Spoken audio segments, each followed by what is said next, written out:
જે જોડિયા રોડ અત્યારે માવાપરના પાટિયાથી GM લગીનો school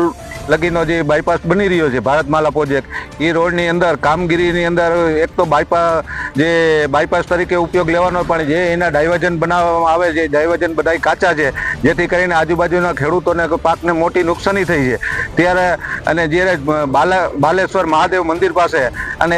વાડી શાળા નંબર 2 ને જવા માટેનો કોઈ નીચેથી અંડરબ્રિજ આપવાની જરૂર છે ને કંઈ સ્કૂલ અને એક બાજુ મંદિર અને રોડની બંને સાઈડ 100 ઘર જેવા રહેણાંક મકાનો આવેલા છે. એ લોકોને કાયમી માટે અવર જવર કરવા માટે ઓછામાં ઓછું 7 થી 8 કિલોમીટરમાં ફરી અને જવું પડે, તો અહીંયા કણે અંડરબ્રિજ આપવો પડે. હાલ ભારતમાલા પ્રોજેક્ટ જે રોડ ધ્રોલને કનેક્ટ કરી રહ્યો છે ત્યાં ખેડૂતો દ્વારા ઉગ્ર વિરોધ થઈ રહ્યો છે,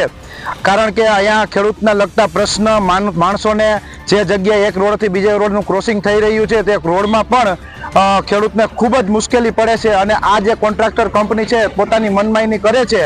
અને ખેડૂતોના લગતા પ્રશ્ન, પોતાના ખેતરમાં જવાના પ્રશ્ન અને એની ડિઝાઇનના પ્રોબ્લેમના કારણે ધ્રોલની જનતાને અને લોકલ પબ્લિકને ખૂબ જ મુશ્કેલી પડે છે. માટે ખેડૂતો દ્વારા ઉગ્ર વિરોધ થઈ રહ્યો છે અને આ રોડ જ્યાર લગી આ પ્રશ્નનું સોલ્યુશન નહીં થાય ત્યાર લગી આ રોડ ઉગ્ર વિરોધના કારણે રોકવામાં આવે છે અને કોઈ પણ ભોગે ચાલુ કરવામાં નહીં આવે. જ્યારથી આ કંપનીની શરૂઆત થઈ ત્યારથી લોકોના પ્રશ્નોની રજૂઆત વારંવાર વધતી ગઈ છે. એમાં ખાસ કરીને આ રોડ જ્યાંથી શરૂ થાય છે,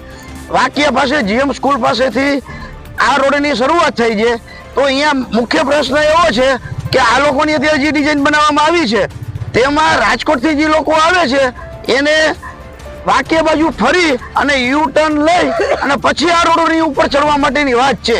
તો જેનાથી જે જગ્યાએ યુ ટર્ન લઈએ અહીંયા એક્સિડન્ટ થવાની,